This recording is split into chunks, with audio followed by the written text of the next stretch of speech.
Welcome to the Viking Age podcast. I'm your host, Adam Patrick, the editor of thevikingage.com.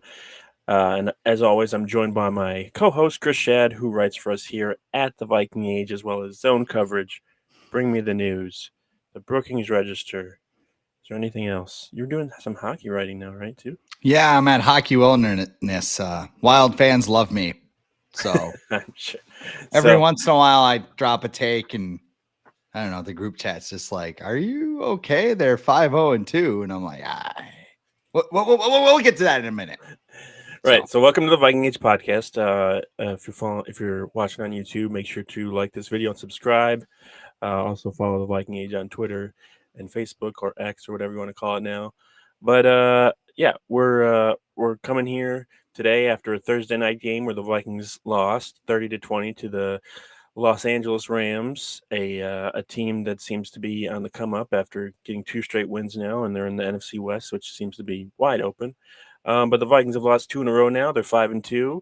Now they have a little extra rest before they take on the Colts in Week 9 on Sunday Night Football in US Bank Stadium. But it was a interesting game. The Vikings got off to a hot start.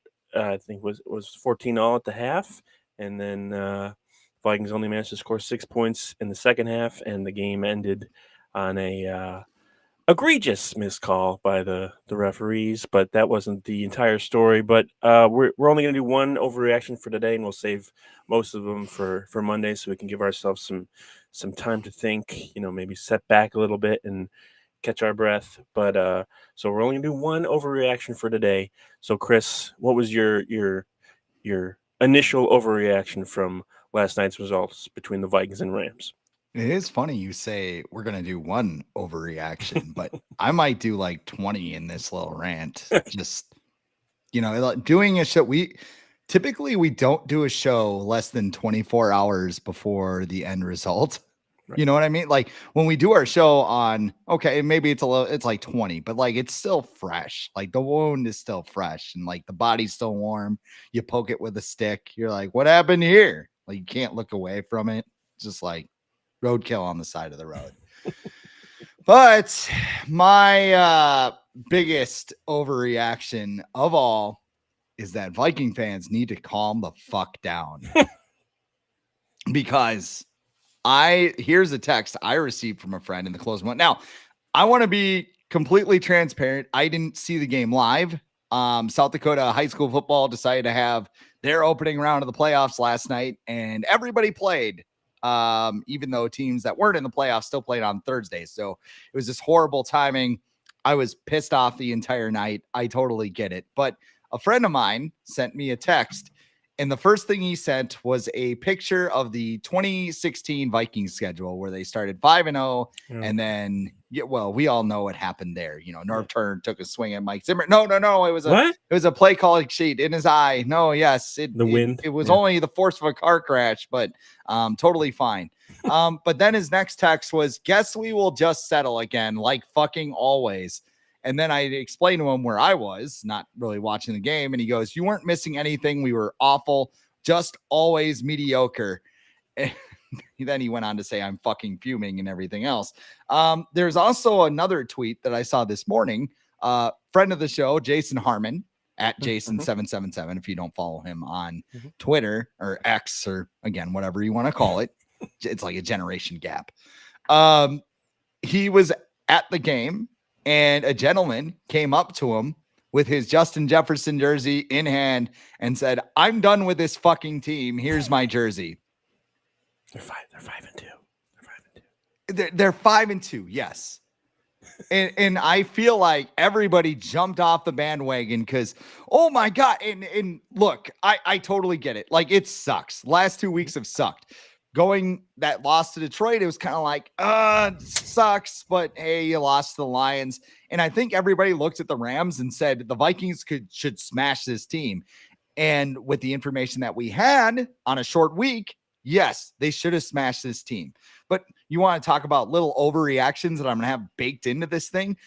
Brian Flores should get sued by the NFL for being a fraud the last 2 weeks because Cooper Kupp and Puka Nakua showed up, and Al Michaels Puka Nakua in his pants last night because he was all over the fence. Hold on. Schefter just tweeted about Darisaw. Torn ACL. Out for the season. Yep. Okay. Season-ending knee surgery. Cool. So back to the sky isn't falling.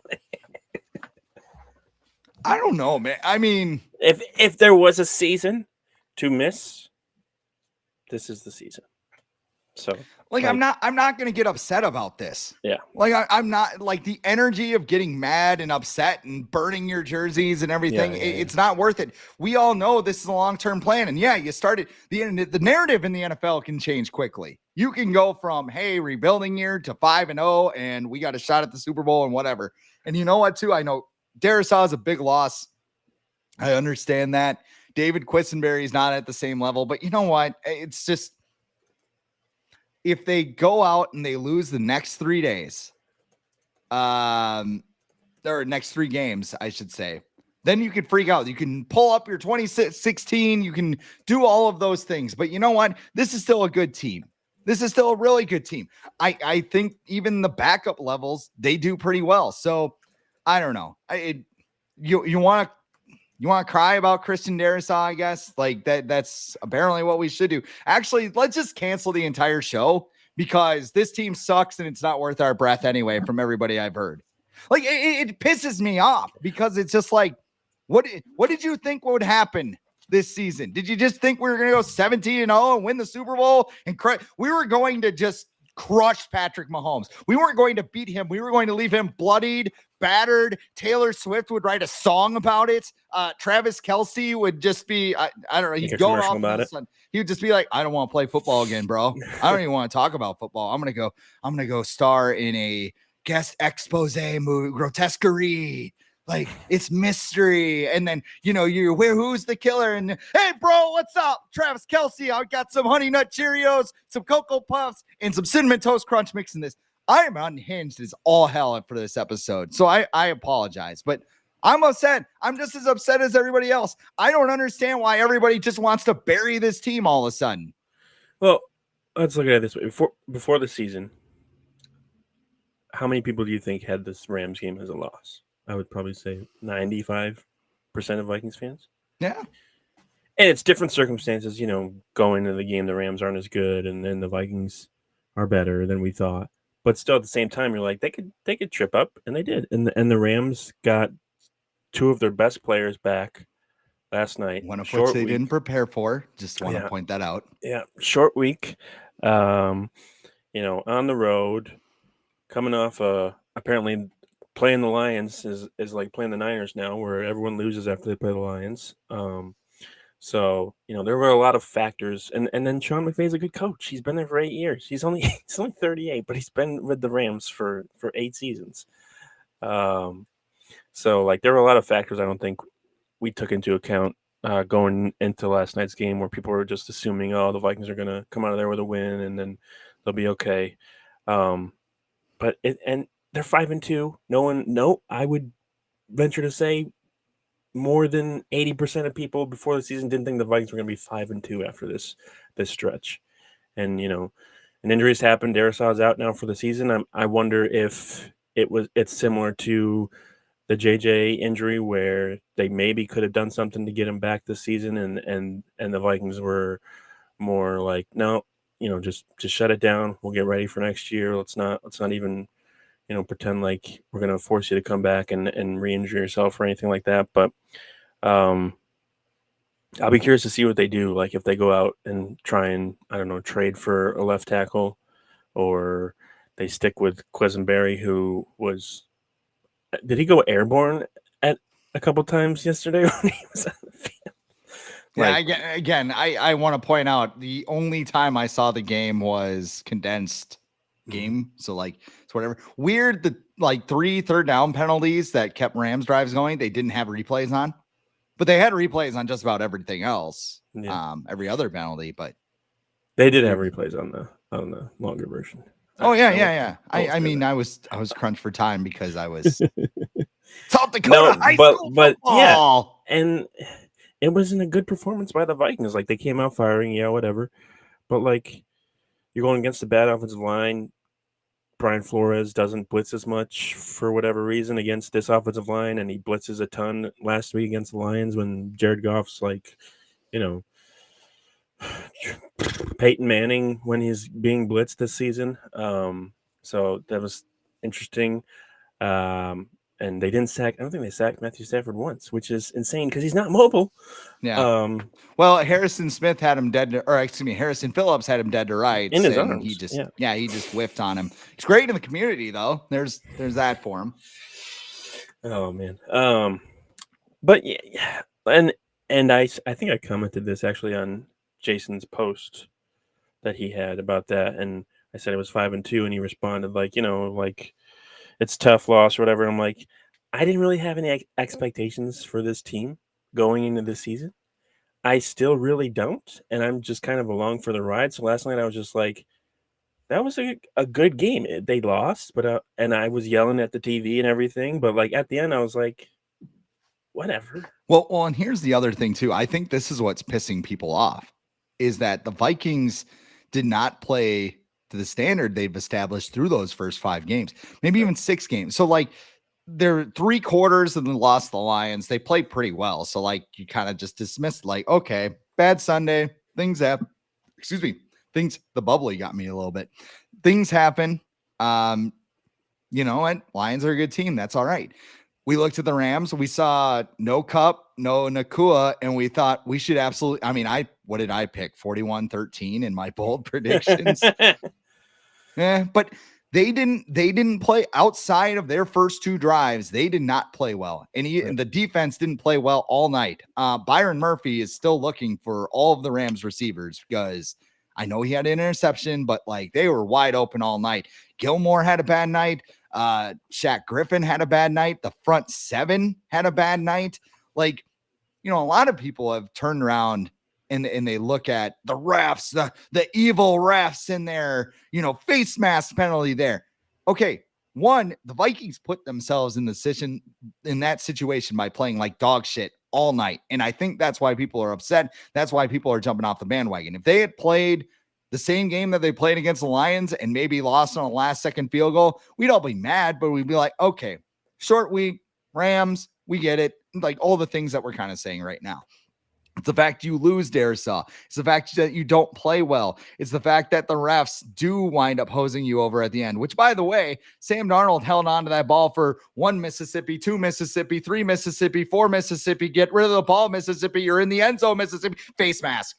Like, it took forever. So, like, I'm annoyed by the refs. I'm annoyed by that call, but it's not excusable. Were they going to drive 80 more yards down the field if they got that penalty? Correct. No, they weren't going to do that. They played like shit last night. And I think that's why people are ready to jump off the bandwagon and go 2016 all over again. Now we don't have a left tackle. And I don't know. I'm frustrated. I'm just as frustrated as all of you. I'm not willing to jump ship. And you know what? If the season goes sideways from here, then they get a good draft pick. And you already have, and this is kind of copying a take by our other friend of the show, Thor Nystrom. You have the number 1 draft guy that would be the number 1 draft pick in this year's draft, JJ McCarthy, waiting in the wings. So yeah, I think, and he was there last night. So saw him hanging out with Blake Corum after the game. Traitor eating ice cream with the enemy. But yeah, there's like this season's just weird because like I don't think anyone had any expectations going into it really, and then they get off to that hot start, and all of a sudden it's like, wait, they might be able. NFC's open, AFC's like they might be able to contend to be in the Super Bowl, and then it's like, let's hold on. They played really well. Well, they kept it close against the Lions. Almost were able to beat them on their home field. And then this week was just a blah game. Now if they come out against the Colts and they look similar and Anthony Richardson tears them apart, hopefully he's playing. Then yeah, I think there's some major questions. But it was weird because it was like the exact same game plan that the Rams had, that the Lions had last week, where they just getting quick passes off, and not giving the Vikings pass rush even any time to try and get to the quarterback. So I'm just curious as to why it doesn't seem like Flores is adjusting, or maybe he is, and the players aren't adjusting well enough. Is Blake Cashman's absence like that much of an impact? I know Ivan Pace, he missed a couple of games this year, and Vikings were completely fine without him. But when Blake Cashman goes out and Pace is out there, it seems to be totally different. Does it seem like this is going to be an unpopular take? Maybe it's an overreaction. Does it seem like Pace just has more sizzle than steak?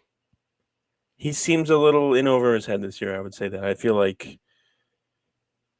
Like I don't know if he's overconfident, but I feel like last year he had a bit more of a chip on his shoulder because he was undrafted and everything, and people were impressed because he was undrafted and he fought to be in the starting lineup in week 1. Where this year things were more kind of expected, so maybe he kind of we love doesn't our have as undrafted guys. doesn't have as much. I don't know. I'm not going to question his effort or anything because I think No. still think he's playing very well. But there were a couple times last night where I think he had a penalty. He had a face mask penalty, and then he got juked out of his boots by Kyron Williams for that touchdown. But maybe Blake Cashman is maybe Blake Cashman is the reason why people are like in their spots where they're supposed to be. He's calling when they should drop back or whatever and blitz or whatever. Maybe he is that key. We'll have to wait and see. I think he should be healthy enough to play in week 9. TJ Hawkinson's going to be back in week 9. That's something to look forward to. Maybe Dalton Reisner will be in there. Can Dalton Reisner play left tackle? We'll see what the Vikings do. They have a lot of time to figure things out. But I'm just going to get to my overreaction, which isn't. I'm not fully on board with this, but it's just something to talk about because it's interesting what's happened in the last few weeks. So, the Vikings last year in the 2024 draft drafted J.J. McCarthy with the 10th overall pick. And then later on in the draft, they traded up in the first round to select former Alabama edge rusher Dallas Turner with the 17th overall pick.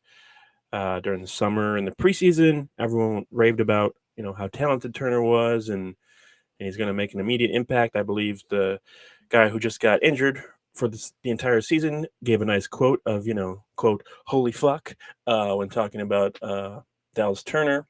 But he's pretty much been MIA during Minnesota's last few games. In week 1, he played 51% of the Vikings' defensive snaps, but in the last 2 games, he's only been on the field for a total of 7 defensive snaps. So what's going on? The Vikings can use the pass rushing help. They didn't get to the quarterback really at all last night against a bad offensive line. Is he hurt? Is he not up to speed on the playbook? Is there a reason to be concerned about Dallas Turner after week 8 in his rookie season? It does feel a lot like Lewis Cine, doesn't it? Because Don't say that, Chris. Well, think about this. Because Lewis Cine gets drafted, and what did we hear? Well, there's a lot on the safeties plate. We got some guys playing in front of him right now, so he's just doing special teams. Cine got hurt. Nothing really happened. Here's the thing. Everybody's like, oh, they're riding the hot hand with Patrick Jones. Patrick Jones has a 5% win rate on pass rush snaps. Yeah, he got off to a hot start. He's not doing anything now, though. Right. And I don't know. I really don't know. I mean, I was the guy who compared Dallas Turner, Chris Dolman like impact. Whoops. Hey, it could still happen. It's just weird because he got that knee injury or whatever in week 2 against the Niners, sat out against the Texans. Mm-hmm. And it's really kind of been since then where he hasn't really been involved because I think he was on the field for, I want to say, at least 30 or 40% of the snaps, the defensive snaps against the Niners. So they were using him early. And I feel like he was pretty effective. I know he had a sack against the Giants. So I'm curious of what's going on behind the scenes. Obviously, I think they asked Kevin O'Connell actually about it last night in his post-game presser, and he's just like, it is what it is. The guys in front of him are I think they have like 4 or 5 sacks apiece. It's kind of hard to get on the field when those guys are performing well. But at the same time, he's a first round pick. He should be able to get on the field with those guys to be able to rotate and give those guys kind of a breather. So I don't know. I'd like to see him more involved if they could, but maybe he's not up to speed. Yeah, I mean, Brian Flores does ask a lot out of his defense, and I don't think it's a matter of Turner doesn't know what he's doing yet. I think it is, but I don't think it's as dire as seen.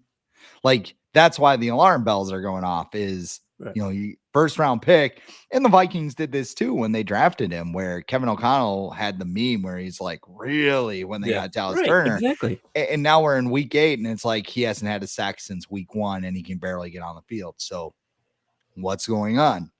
It's a valid question. So I don't know. There's so much about this team that's just really heavy right now.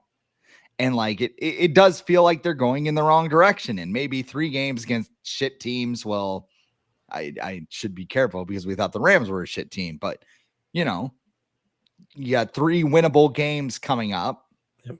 Can you win those games? Do we see more of Dallas Turner here in the second half? Maybe they get to the tape and they look at Patrick Jones and they go, not that great. Or maybe Jihad Ward maybe is doing a lot. I mean, I don't know. Something on that defense needed a spark last night because the front 7 didn't get the job done. They didn't get pressure. And that's why your corners got exposed. So, and they also got it wasn't like big plays last night outside their slot there were no coverage. deep shots. Yeah, their slot coverage is hideous. Like Byron Murphy, this should be his last year as a Viking because. But like if we can pick up on it, like that, both these teams the last 2 weeks are calling quick passes. Like that's what they're doing. Then why don't you have your guys up on the line, pressing these guys, getting in their face, stopping their routes? Like there's ways to stop this stuff. Like are you that worried that the receivers you're facing are going to just like blow by your cornerbacks, that you're not playing press coverage? Or do you give the cornerbacks the option to press or lay off? Like what's going on? Because it's pretty obvious to us what the strategy is to beat this Vikings defense, and I feel like it should be obvious to the people actually involved with it, but it doesn't seem like they made really much of an adjustment from last week to this week. And maybe they just didn't have enough time, but at the same time it's just like it seems pretty simple to fix, but I don't know. All right, moving on. We gave our overreactions. We'll have more on Monday. I'm only laughing because mine was just if you're watching the podcast, you can tell why I like Adam has seen my outlines. They're like 5 or 6 pages long, so I have every detailed thought. And like I did it a cappella today, and it was just like a whirling dervish of just like, oh yeah, and I'm mad about this too, and I'm mad about that. And this is at Purple Daily or whatever calls their vent line a therapy session. I feel like if not for people watching this, it's the therapy session for us. And can I add one more thing, like just about the fans before we move on? Like this is just how a season goes. Don't be like the Browns, okay? Don't be like the Browns players and bashing the fans. No. And I mean, like I said, fans showed up to the game I went to. Like it was crazy for that Detroit game. It was super fun. There were a lot of fans there last night. Yeah. I mean, people are excited about this team. And I mean, I think it's good that they care. But like Minnesota fans do this. Like go check out Wild Twitter right now. Like they're 5-0-2. They've trailed. You're not a hockey guy, so you wouldn't know this. They've trailed for like 5 minutes this year. I've seen in the their first Ducks. 7. Yeah. You've seen the Mighty Ducks? Yeah. I'm a hockey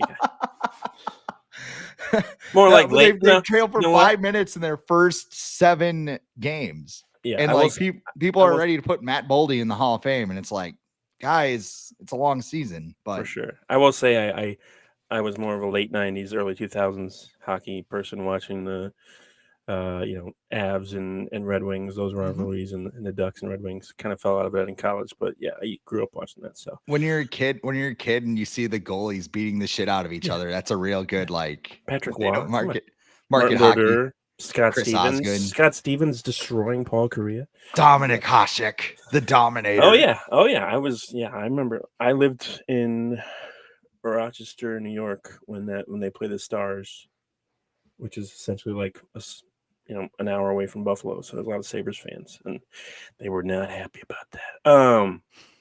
Okay, We're go we're on. gonna I'm we're gonna sorry. move on now. I'm actually gonna talk about Underdog Fantasy. Before we get to our next topic, Underdog is the place to play if you are a sports fan looking to win money while watching sports. With over 5 million happy players and $2 billion won, Underdog makes it fun and easy to cash in on all your favorite athletes' performances. Compete against other players just by selecting higher or lower on two or more players' stats, and you could win up to 1,000 times your money. So turn every touchdown into a win with Underdog. And Underdog is the best place to cash in on all of your takes this football season.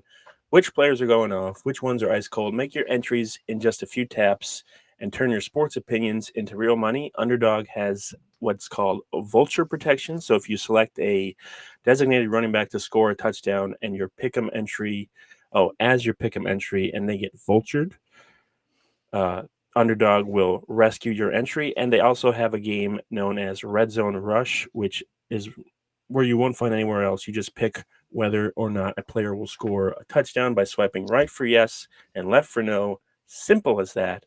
Plus, your entry will automatically be boosted, and you'll get a 51% profit boost when you play. I've been using the Underdog app and the website for multiple years. Super easy to use. I even made some picks before the Vikings and Rams played last night. Aaron Jones had a first quarter touchdown against the Lions last week, so I thought he would do it against the Rams. He did not, and I thought the aggressive Vikings defense would find a way to make Matthew Stafford's night miserable and force him to fumble at least once.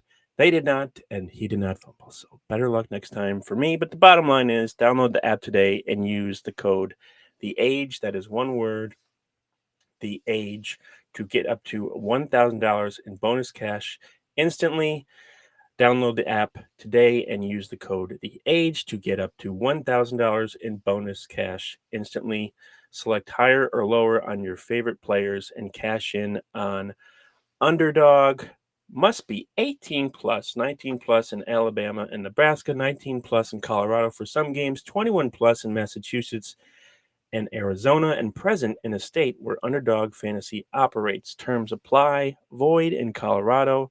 Concerned with your play, call 1-800-GAMBLER or visit ncpgambling.org. In Arizona, call 1-800-NEXT-STEP, 1-800-639-8783, or text next-step to 53342. In New York, call the 24/7 Hope line at 1-877-8-HOPE-NY or text HOPE-NY, which is 467-369. Did you do any Underdog last night? Or you didn't have time? I got smoked. Okay. All right. There you go. I did Cooper Oh, yeah, Cup that's right. That's receiving right. No, you sent it to me. You're right. Cooper Cup receiving yards kind of kicked my ass. Yeah, he didn't do much last night. I did one other too. I did like a 5. I get dumb and I do 5-leggers for $5 because I'm like, if I hit, it's really fun. And like usually I get 4 out of 5, and I'm like, oh. So I don't know. My advice for Underdog players: just do the 2 pick'ems and just like grind your way out to some big cash. That's my gambling advice. But it's pick him. pick Pick him advice. Sorry. Alrighty, so we're gonna get back to our show. All right, so the trade deadline's coming up. I believe it's Tuesday, November 5th or 6th. I can't remember the exact November 5th. It's date on the election day. I knew it was the same day as that. But so before Thursday's game, there was a lot of talk about the Vikings should be active before the trade deadline. Try and trade for Dexter Lawrence or somebody else to help in the interior. Maybe add someone in the secondary to help out. But with the loss, and now with Darisaw being out for the season, some people are maybe questioning whether or not the Vikings should be active, if they should be buyers at the trade deadline. So Chris, do you still think where the Vikings are at the season now, 5-2, and looking ahead at what draft picks they have next year and the year after, do you think they should be active and try and take advantage of this season by making a deal before the trade deadline, or you think they should just stand pat and see what happens? It's funny you mentioned this because I'm writing an article for Zone Coverage right now that is kind of talking about should the Vikings go full Rams. They have a first-round pick in this year's draft. They'll get a third-round conditional pick in the draft for Kirk Cousins, and they have 2 fifth-round picks. The only problem is you can't trade the third until you actually get it in March. So that makes things a little bit more difficult. Here's my stance on the deadline. Do I think the Vikings should just toss draft picks everywhere and try and bolster this team? I don't think it's worth it because, there's a lot of holes on this team. Left tackle is the newest hole with Darrisaw's injury, but you still don't have a backup running back for Aaron Jones. It appears that they're just going to ride him until the wheels fall off, man. Yeah, and that's a good strategy because he's a hell of a player, but they will fall off.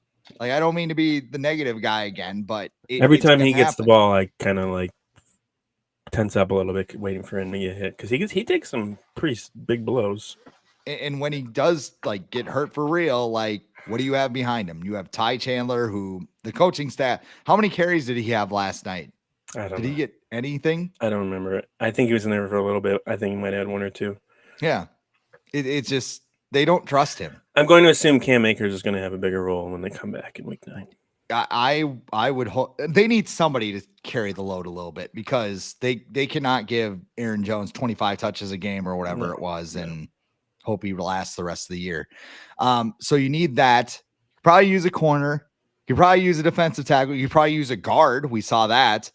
You could use a center. There are just a lot of small holes. Do they need another pass rusher? Do you need? I don't know. Dallas Turner is just like a trade. Yeah, they should throw Turner out there. They should.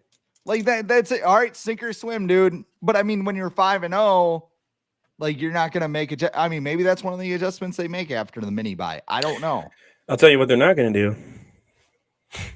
They're not gonna trade for Matthew Stafford, especially because the Rams aren't giving him up now. Hold up. I'm doing this all wrong. Okay. Top 5 trade Matt Stafford. We gonna put him. Mikey Justin Jefferson need a quarterback. We gonna give him one. Traded Sam Darnold. I don't know what salary cap is. Like, comment, subscribe for more. NFL Scoop 69-420. If the Vikings make a trade, here's what I want to happen. I think they need to do a trade similar to the Hawkinson one. That should be the trade we're all framing here because you get a player who's in the prime of their career. They got a big contract, but you're going to get 3-4 years out of them and it aligns with your window. I hate to tell people this. I don't think the championship window is this year. Are they overachieving? Hell yeah. And it's awesome. But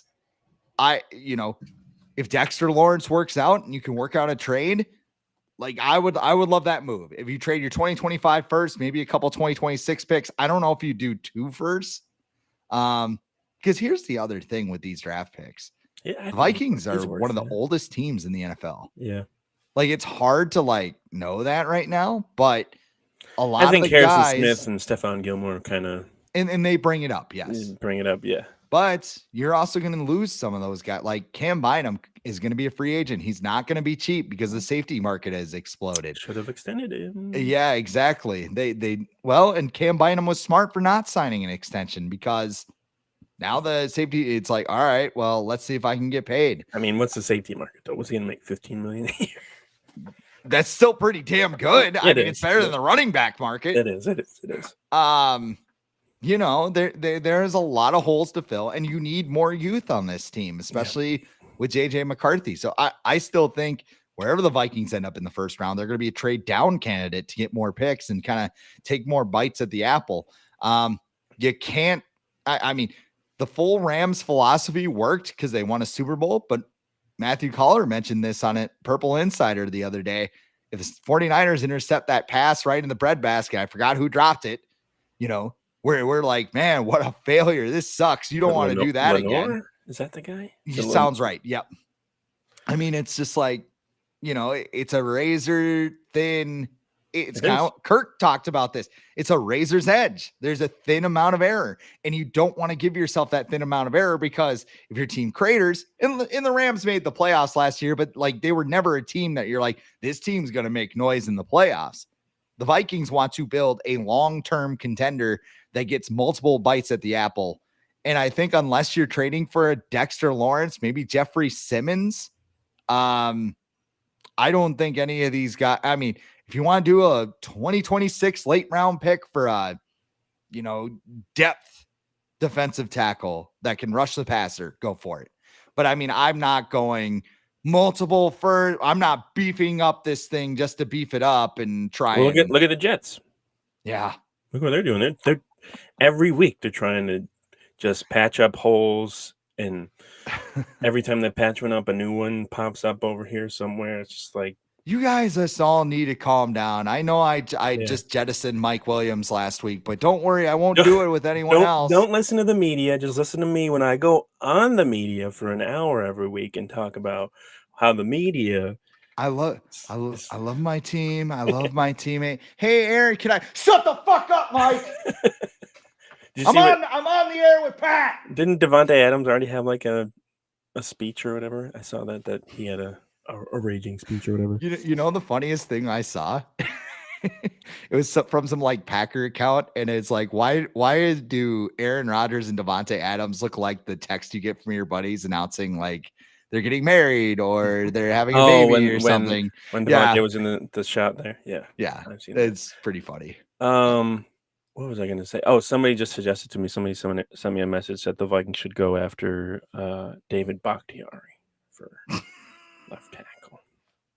I don't know if his legs still work, but dude can't walk, but maybe he could block. That'd be like signing Jake Long. You want to really turn this into 2016? We're trying. Come on, Flores and KOC get in a fight. Let's go. I think they should make a deal before the trade deadline. They're still 5-2. You really don't know what's going to happen with this season, the next few weeks, months, years, whatever. Like, what if Jared Goff gets hurt? And then the whole NFC is turned upside down. Like, you don't know what's going to happen. So I feel like the Vikings need to take advantage of this good start. And see if they can improve their team with the trade. Now, don't mortgage your entire future for a trade, unless it is someone like, a Dexter Lawrence. Like, if you really want him, and the Giants want 2 firsts back to get him, do it. Just do it. Like, don't you don't get this opportunity very often in the NFL, and you really can't be faulted. Like, Minnesota ownership's not going to be like, oh well, it didn't work out the way you wanted, but it's like, no, you tried to get as good as you could possibly be. You made a move, it didn't work out, whatever. But they're 5-2. There's no reason to think that they still can't turn things around. They're 5-2. Oh my God. And look at the rest of the NFC. Are the Rams the fourth best team in the NFC now because they got Cooper Kupp and Puka Nacua back? Like, the Niners are not good. Seahawks are back to normal. Packers are pretty good. I will give the Packers that. NFC East, Commanders, but Jane Daniels is hurt now. NFC South, the Bucks just lost all their receivers. Kirk Cousins just lost to the Titans. The Falcons lost to the Titans. So I still think it's pretty much wide open. Like, and who knows what's going to happen with the Lions? They're doing really well right now, but you never know. You never know what could happen. They're a physical team, and they could be hit with some unfortunate circumstances. So I think they should try and make a trade if it doesn't mortgage their future. So that's my spiel. I just ran it on the salary cap calculator. So let's say you do trade your next 2 first-round picks and maybe some change there.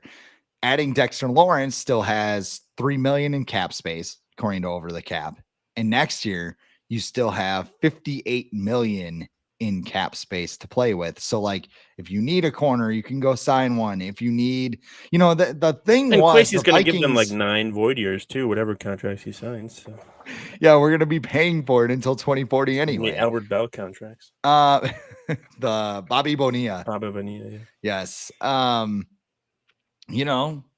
It just, I don't know. I don't think this is the year to go all in full Rams. Yeah, I'm not saying go all in, but right. Like going all in my would be like the Jets are doing, like Devontae trading Adams. For Cooper Kupp. Yeah. Trade for 3 firsts for Cooper Kupp, the Brooklyn Nets, Boston Celtics trade. Like, what player really would even be going all in for the Vikings. Is, like the Stafford thing probably would have, but I don't think I never thought that was going to happen. I don't think trading for a quarterback. I don't care how good they are, how good their career is in the middle of the season is just it's literally never worked out, and teams don't do it because it doesn't work out. Like I want to say what Carson Palmer was traded in the middle of the season from the Bengals to the Raiders. The Patriots traded Jimmy Garoppolo from the Patriots to the 49ers. Last year, Josh Dobbs got traded from the Cardinals to the like.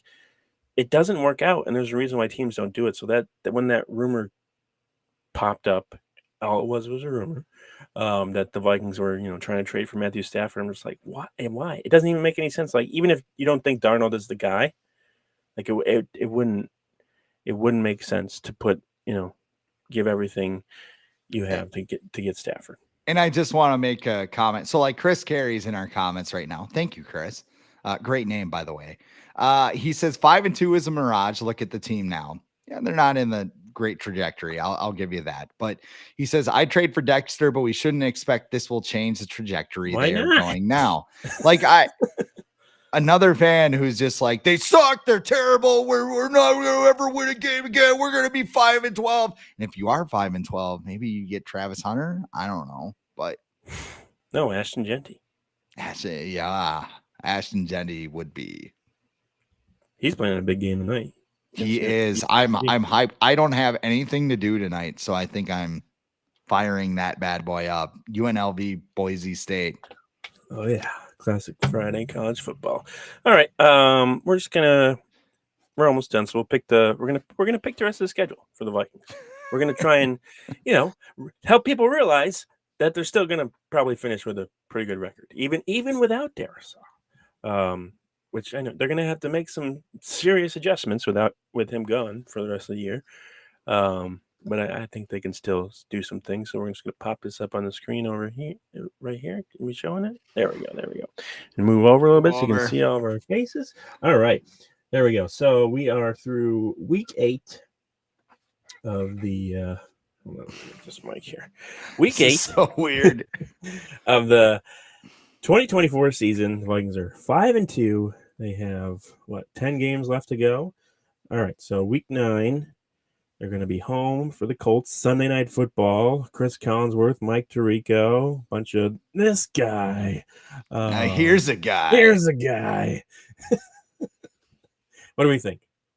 I think it's a win, especially if Anthony Richardson plays. I mean, he's been struggling. Like, if Anthony Richardson starts, even does he finish the game healthy?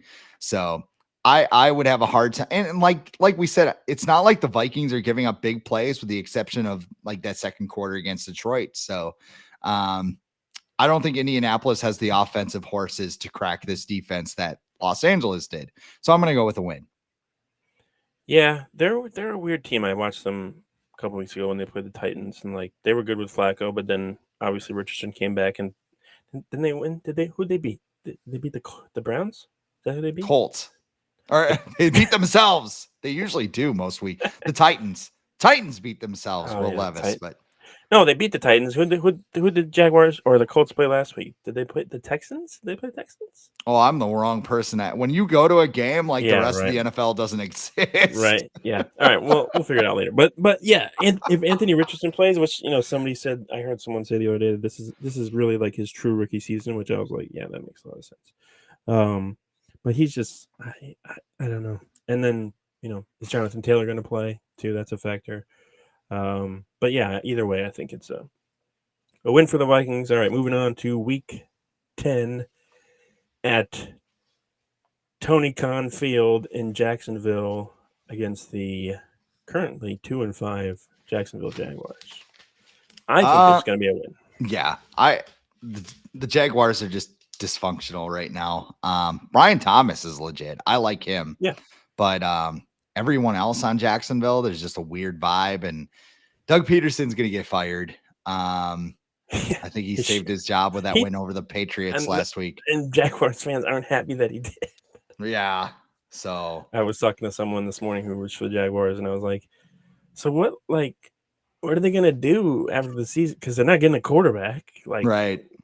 what do you? You gotta find the coach has to go. Yeah, the Like coach goes, but like maybe he's doing an okay job, they need but more help than the coach. Like right, I don't yeah, know. So that's a win. So they're what? They're 7-2 now. Oh man, maybe they'll move down up they the go. power rankings in Florio's power rankings. Um, week what are we up to? Week 11 at the Yeah, Tennessee Titans, whose defense I will say is not terrible, but Will yeah. Levis is terrible. I think it's gonna be a game that it's gonna be a game that is similar to the Jets game, but I think there's enough. I don't think the Titans are good enough to beat the Vikings, especially at home. So And they just traded DeAndre Hopkins. Not that he was really doing a whole lot. yeah, Oh, the Colts beat the Dolphins last week. That's right. minus Tua. They Right. get him back though.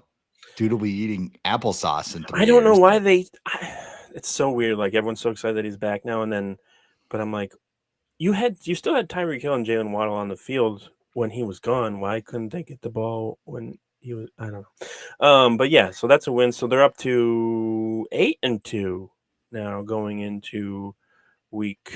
What do we got? 11, 12, 12, 12. Just stop counting weeks. Yeah, game. I got the weeks now in front of me. Week Yeah. 12, November 24th, Sunday, 1 p.m. game at Chicago. What do we think about this? I still have PTSD from Soldier Yeah, Field, yeah, so I always just pick this as a loss. That way, I'm never disappointed. But and the Bears, to their credit, I mean they've played bad teams, but they're playing pretty good football right now. So yeah. I'll take the loss. I'll be negative and I'll take the loss. I agree. So they are. What are we? 7, 8, Right now, 8 I and have 3, 8-3. 8-3. Okay, Yeah. all right. And then week 13, home, come back, play against Kyler Murray and Call of Duty and the rest of the Cardinals. But maybe Marvin Harrison will be a factor by then. Yeah, You don't know. COD Did got you see someone I think it was Yahoo posted like his fantasy point averages before Call of Duty releases and then after it releases every year, and they're lower every time after the it's release. at some point, if you're an athlete, wouldn't you just be like, I'm sick of this narrative? Like Well, then don't sign an endorsement deal with Call of Duty, which you yeah, did there's this that year. too. It's like, I don't know. But Did you also watch Starting Five, by get the your way? money. I started it and did not, but right now I'm watching the Red Sox documentary of it. Oh, that's on Netflix too. Yeah, that's right. It's good. Anthony Edwards playing Fortnite is pretty damn funny Oh, because he's he's just just pretty locked damn in. funny. Yeah, he's just funny in Also, general. the Wolves season's over, right? Because they lost to Bronny and the Lakers. Well, no, they won last. Julius Randle sucked on Wednesday, but he's good on Friday because he had a big game against they weren't Kings? playing a Make-A-Wish kid on Did they play the Friday. Kings? Yeah, the Kings. So there is that. All right, so we got 9-3 heading Yep, 9-3. into Yep, I said win. big showdown. Week 14. Kirk Cousins comes back to or maybe Michael Penix. I'm gonna say a loss. Yeah, I Falcons. think this is the game. It's a noon game. It's the game Kirko gets out. Like Kirko, this will be his big revenge game. He'll be like, you like that. So yeah, I'm gonna pick big Kirko. He's gonna have the chain. Everybody's and people are gonna cheer him, which well, it's whatever. It is. Yeah.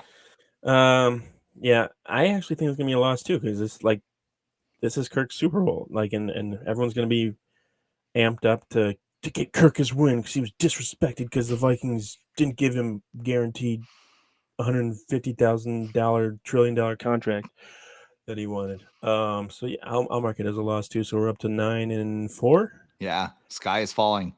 Oh, yep, sky is indeed falling. Week 14. Oh, week 15. Sorry, back home against the Bears on Monday Night Football. Joe Buck, Whiteout game. Troy Aikman. Yeah, they're 1-1 in those games, right? They beat the Giants. And they're gonna have the Winter Warrior jerseys, which are actually pretty cool. They are good.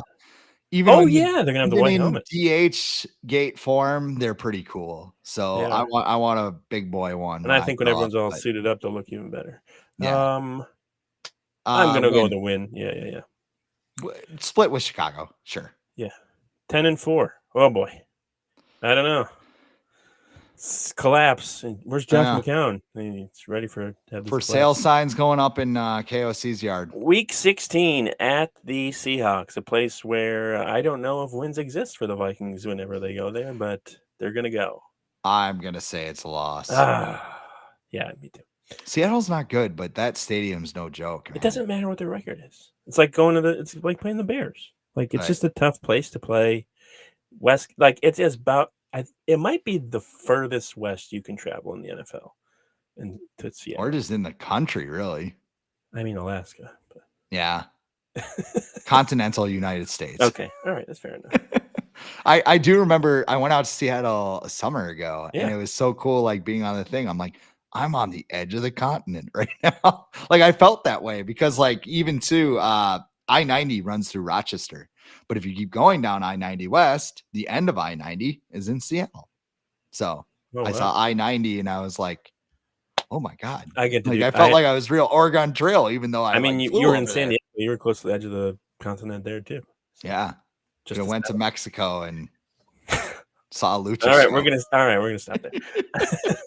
So we're up to 10-5. 10-5. I have. Okay. All right. 10-5. Then week 17, home noon game. I have a feeling some of these games are gonna get flexed, by the way, because a lot of them are noon games. Home for the Packers. The Packers are going to be looking for revenge, but I think they're going to get a win. I think the Vikings are going to win this game. Ooh. I always say split, but it's home and home. Right. And I look at the way the Vikings just dominated that first 15 minutes. This is going to be a healthy Jordan Love. We don't know that. Yeah. I'm going to go. I'll be the negative one here. I'll go with a loss. So, but even I'm going negative to prove a point here. So I have them 11-5. You have them at 10-6 going into week 18 TBD at the Lions. So will this game matter to the Lions? It's cliche, but now, yeah. But I also think too.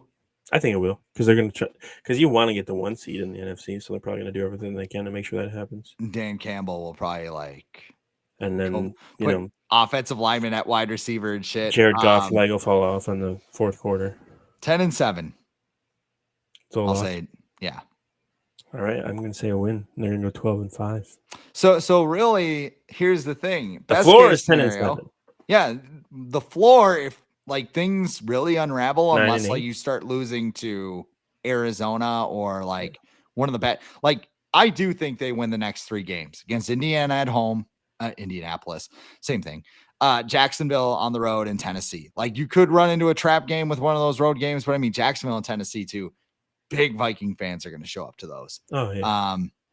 I think they win the next 3 games, and then you just got to keep stacking up wins because.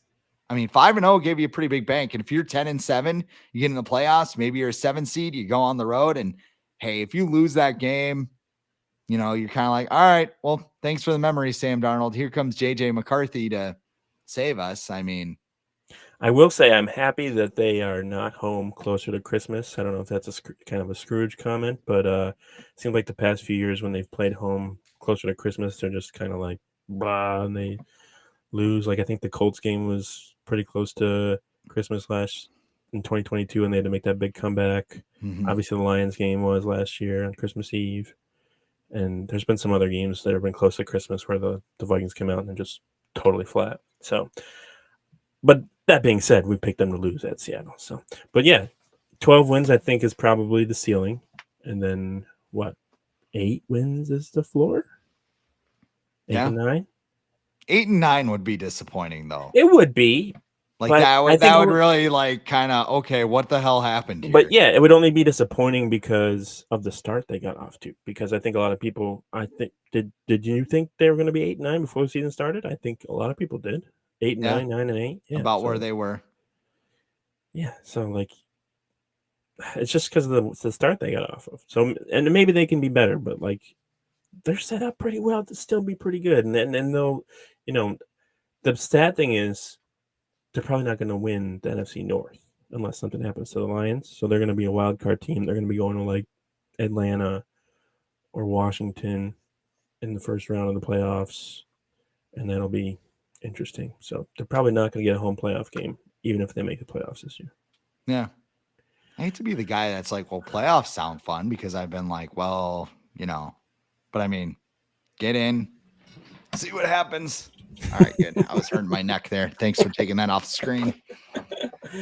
All right. Well, just before we get out of here, any college games we're talking about Boise State and UNLV, college or NFL that you're looking forward to since the Vikings aren't playing on Sunday? Oh, what a question, because we got South Dakota State USD. Oh boy. Yeah, big matchup in Brookings this weekend. I will be there. Like I won't get to watch a lot of college football because our South Dakota State's volleyball team is also undefeated right now. They're 18-0, only undefeated volleyball team in the country.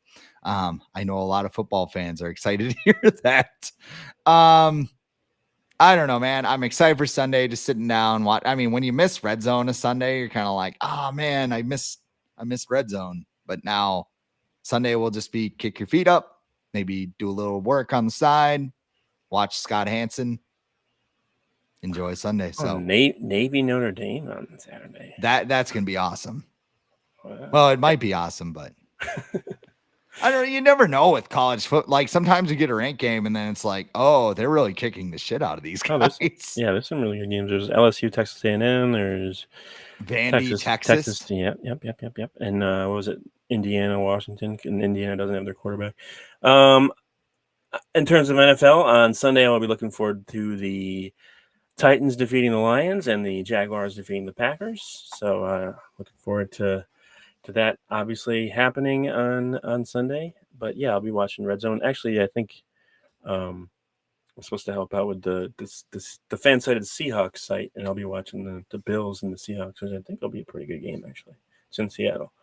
So yeah, it's always nice to have some time off from Sundays when your team doesn't play, because you get to relax, kind of. You still have some anxieties, but it's a little more relaxing than when the Vikings are playing. But we will be back on Monday with a bigger overreaction episode, have some more time to think about even bigger things. So catch us then.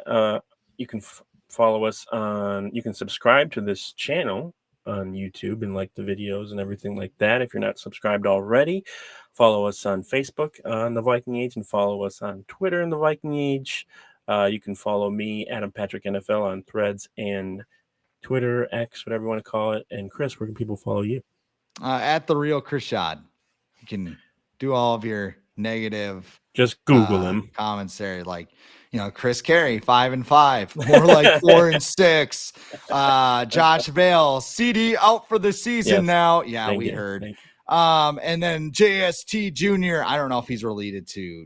Oh, I didn't know Darrisaw played quarterback. Yeah, without Darrisaw, we'll do well. The whole franchise will crumble without Kirk Cousins. Hey, you know who didn't make any mistakes yesterday?